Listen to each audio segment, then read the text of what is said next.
Hoy, good morning, ka-coffee, Luzon, Visayas at Mindanao. Magandang araw po sa inyo. Hoy, napakasipag ng presidente, oh. Nandiyan na naman sa Jensen, no? Wala talagang pahinga ito. Hindi marunong magpahinga itong si PBBM, eh. Kaya yung mga taong sumusunod sa kanya, napapagod na. Kasi maya-maya, sulpot dito, sulpot doon. Magugulat ka na lang, no? Hindi ka pa nakakapagpahinga. Andiyan na naman ang presidente. Abay, napakasipag naman pala niyan. Oh, nasa Jensen na naman, ka-coffee. Oh, nakita niyo yan? Nandiyan po sa General Santos City at alam mo kung ano yung ginawa? Kinausap na naman niya yung mga mangingisda dyan sa Jensen.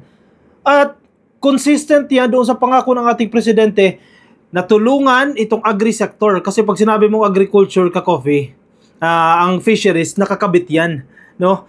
Ang tuna, dyan sa Jensen, alam niyo naman yan, di ba? Tinatawag nating tuna capital of the Philippines yan, yung General Santos City. Maraming mga bansa ang pinupuntahan ng mga tuna na yan dahil di kalidad yung tuna. Nakarating na tayo dyan 2 beses, no? At natikman mismo natin, naku, napakasarap ka-coffee, no? Yung tuna dyan sa Jensen. So, ang presidente, kumbaga asset natin yan eh. Ang pinupunta ng presidente, asset natin itong tuna. Di ba? Nag-i-export tayo ng tuna. So, importante na supportan sila, tulungan sila para mapaganda pa yung buhay ng ating mga mangingisda. Ano yung mga commitment ng presidente dyan? Yung cold storage facilities. Meron na yan, nag-exist na yan. Diba? Pero dadamihan pa. Para saan yung cold storage facilities na yan? Post-harvest facility yan, ka-coffee. Ibig sabihin, nakuha mo na yung mga tuna na yan, hindi mo naman agad maipagbibili yan eh. Diba? Kailangan mong i-store yan, mabubulok yan. Mabibilasa yan kung kulang sa cold storage facilities. Isa yan sa commitment ng presidente. Testing center.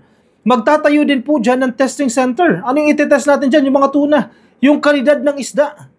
Diba? O baka may sakit yan. Diba? O baka may problema yung isda na yan. O baka bagsak yung quality niyan. Kasi kung bagsak yung quality, tapos i-export mo, masisira tayo sa pandaigdigang merkado, sa international market. So, importante na ilalabas natin di kalidad para wala tayong nabubudol. Isa yan sa itatayo dyan sa fish port na yan, dyan sa General Santos City. Ano pa yung commitment ng ating presidente? Mamaya papakinggan kasi natin yung kanyang speech, no? Yung pagtatayo ng mga fish ports and agricultural ports. Kasi magandang exchange, magandang venue yan for exchange of goods and products. Yan yung tinitiyak ng ating presidente. O, pansinin ninyo, yung mga may fish ports, kahit saang lugar, basta may fish port, asensado, or nakakaangat yung lugar na yan as compared doon sa mga lugar na walang fish ports. Walang ports. Kasi doon nagaganap yung transaction. Yung economic activity tumataas dahil sa mga fish ports, dahil sa mga agricultural ports.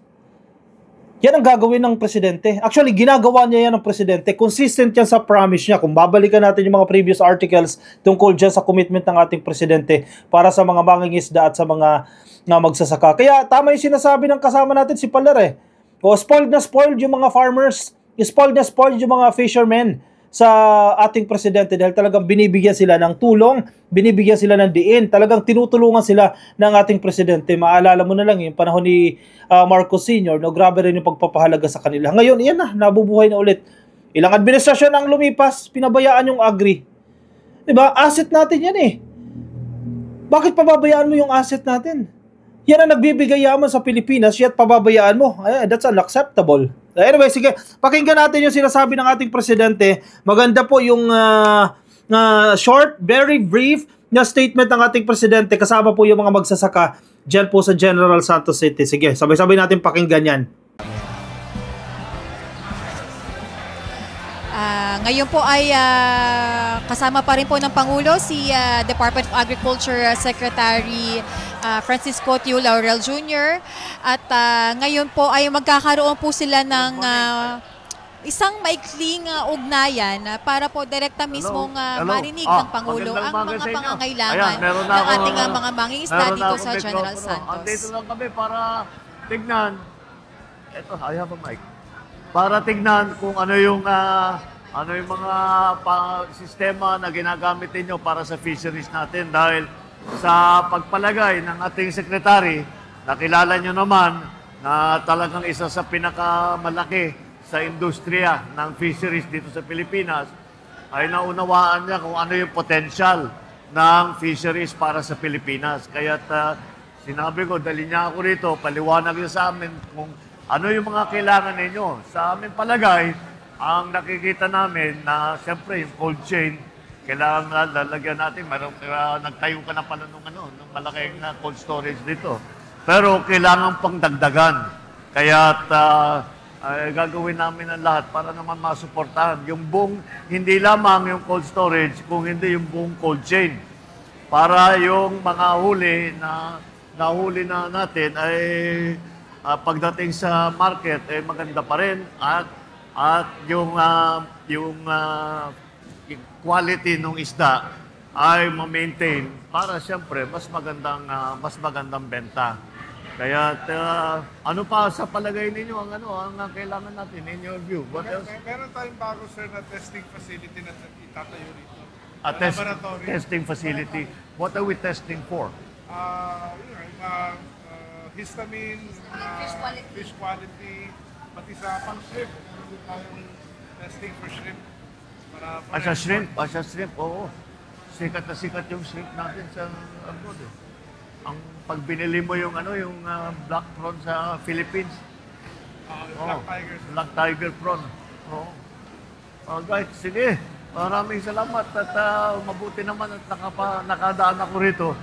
At nakita ko, nakapunta na ako rito pero hindi pa ganito kalaki noon.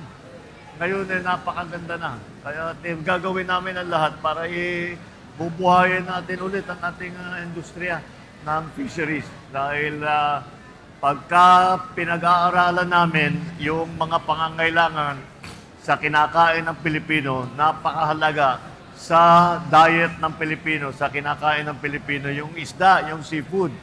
Dahil siyempre, marami tayo, mga 7,000 islands ang Pilipinas, kaya napupunta talaga sa fisheries ang pag-asa. Kaya tutulungan, gagawin namin lahat para yun na nga, yung mga sistema, magtatayo tayo ng mga fish port, mga agricultural port, para mabawasan ang ating transport cost, pati ice plant, para doon sa maliliit na bagsakan, mayroong pagkukuhanan ng yelo, para hindi lamang para doon sa lugar, para paglabas, paglalaot ang mga bangka, may dalang yelo, para laging sariwa yung inyong huli. Okay, so sige lang, patuloy nyo. Malaking kontribusyon ng Gensan at lahat ng fisheries industry sa pagpapakain sa buong Pilipinas. Kaya patuloy ninyo, maraming salamat sa inyong ginagawa. Hindi lamang sa food supply, kung hindi pati sa pag-export natin. Nagulat nga ako yung tinitesting doon na isda, pupunta pa raw sa Amerika yan. Nakakatuwa naman na ang Pilipinas nakakapag-export hanggang sa Amerika. Kaya ang laki rin ng kontribusyon sa ating ekonomiya nitong inyong industriya. Kaya kailangan ang pamahalaan ay nandyan. Kaya nakakatiyak naman kayo, kagaya ng aking nasabi, ang ating Secretary of Agriculture ay kasama ninyo sa industriya ninyo. Kaya gagawin tuturuan tayo kung paano ang gagawin para matulungan kayong lahat. Alright. Maraming salamat. Magandang umaga sa inyo. Very short lang yung message ng ating presidente, pero himayin natin, isa-isahin natin yung pinopoint out dito ng presidente. Number 1, kinikilala ng ating presidente yung contribution ng fisheries industry, yung pangisdaan. Malaki yung contribution niya sa Pilipinas. Number 1, food security. Number 2, sa diet, di ba?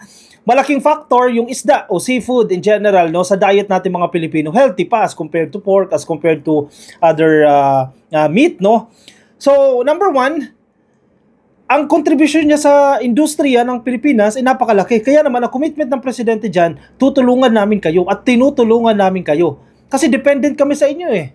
Not totally dependent, no, pero ang ekonomiya natutulungan din ng pangisdaan. So tutulungan din namin kayo. Ano sinasabi ng ating presidente? Nag-exist na yung mga cold storage facilities. Sabi ng presidente, dadagdagan pa natin yan.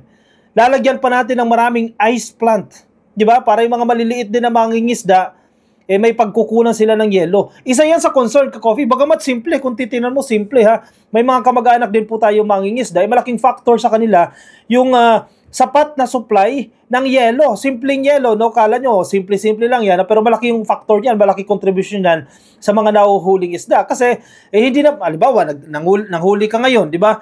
Hindi mo naman agad-agad ibabalik sa lupa yan o sa port maghihintay ka pa. Kasi hindi pa tapos yung inyong panghuhuli. Usually, aabot ng 1 araw, aabot ng 2 araw, 3 araw, yung iba nga linggo pa, di ba? Yung malalaki, months pa.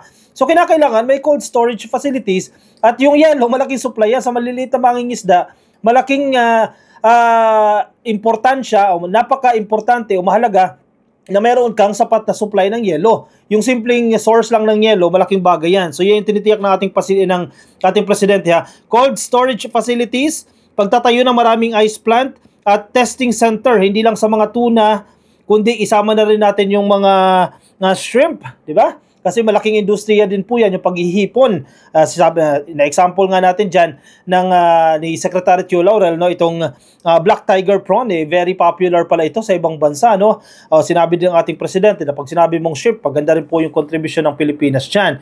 In fairness, itong secretary natin sa Department of Agriculture, napakahusay, di ba? Kung papansinin mo, karamihan sa mga pinupunta ng ating presidente, mga programa ng Department of Agriculture. Kaya bidang-bida itong Department of Agriculture. In fairness, kay Secretary Kiko Laurel, napakasipag din. Nang isang araw lang, nandiyan tayo sa Nueva Ecija, di ba? Tiningnan natin dyan yung soil laboratory dyan sa PhilRice, na mahagi ng mga traktora, ng mga farm machineries. Nang isang araw, nandiyan din naman tayo sa Cavite para naman sa launching ng Kadiwa, para sa 20 pesos per kilo ng bigas. Ngayon, nandito na naman po sa General Santos City para naman dito sa mga cold chain facilities at pagtatayo ng mga ice plant at tiyakin na mapapaunlad pa yung industriya na pagtutulad dito sa Pilipinas. Mostly, agricultural activities ito, ka-coffee ha. Commitment ng presidente yan talaga.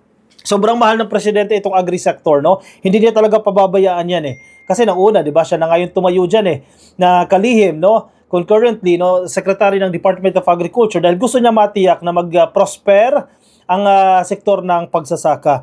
Maganda 'yung sinasabi ng ating presidente. Ang gusto niya rin buhayin at i-maintain yung industriya, 'di ba? Nalagay ko dito sa aking notes I-maintain ibig sabihin panatilihin. Kung dekalidad na yung pinoproduce natin dyan sa General Santos sa tuna, i-maintain natin yan.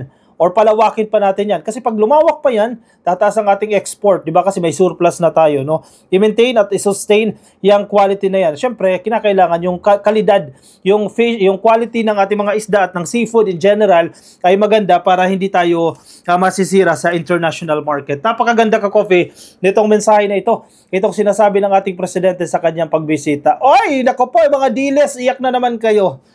Iyak na naman kayo dahil napakarami ng accomplishment ng ating presidente. Walang kapagod-pagod. Nag-iikot kung saan-saang lugar. Sumusulpot. Importante, matiyak yung kalagayan ng ating mga kababayan. Regardless kung para sa SONA yan, sinasabi kasi ng mga kritik, kasi para daw yan sa SONA. Kasi para daw yan sa 2028 elections ang ginagawa ng presidente. Sige, let's assume para sa SONA yan. Let's assume para sa 2028 yan. Number one, hindi siya tatakbo sa 2028. Dahil hindi siya pwedeng tumakbo na. Sige, kung iniisip ninyo na masyadong masipag ang presidente para sa eleksyon, sige, isipin natin eleksyon, at least masipag. Diba? Kung para sa SONA yan, at least nagtatrabaho. Maya-maya, nandiyan, diba? Hindi nga nagkakasakit Ginagabayan na lang ng Diyos itong si PBBM Kahit saan sumusulpot, buti hindi nagkakasakit. Trabaho ng trabaho. Yung isa, biyahe ng biyahe, si Sara Duterte. Kung may nakita ka bang accomplishment ni Sara?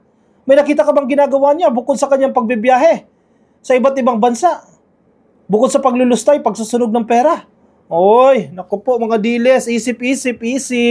Dito na ako sa masipag. Kahit para sa SONA yan, okay lang at least nagtatrabaho. Kesa naman yung isa, hindi para sa SONA, para sa pamilya niya. I-promote ang kanyang sarili, ipagtanggol ang kanyang pamilya. Natural lang, sige, normal lang yan. Ipagtanggol niya ang kanyang pamilya. Ang problema, pasahod siya ng gobyerno, hindi nagtatrabaho ng maayos. So, mga dilis, isip kayo dyan. Sige, ako'y magpapaalam muna sa inyo, pansamantala, ka-coffee. Maraming salamat po sa mga sumama. Ingat po kayo, nasan man po kayong panig ng daigdig. Yung mga nasa Facebook, pasuyo na lang ka-coffee. Like, follow. Like and follow sa YouTube, Facebook, subscribe. Facebook, like and follow. YouTube, subscribe. TikTok, subscribe na rin po kayo. Magkita-kita tayo sa ating susunod na episodes. Maraming salamat po sa mga sumama. Ingat po kayo. Nasaan man po kayong panig ng daigdig. Bye-bye.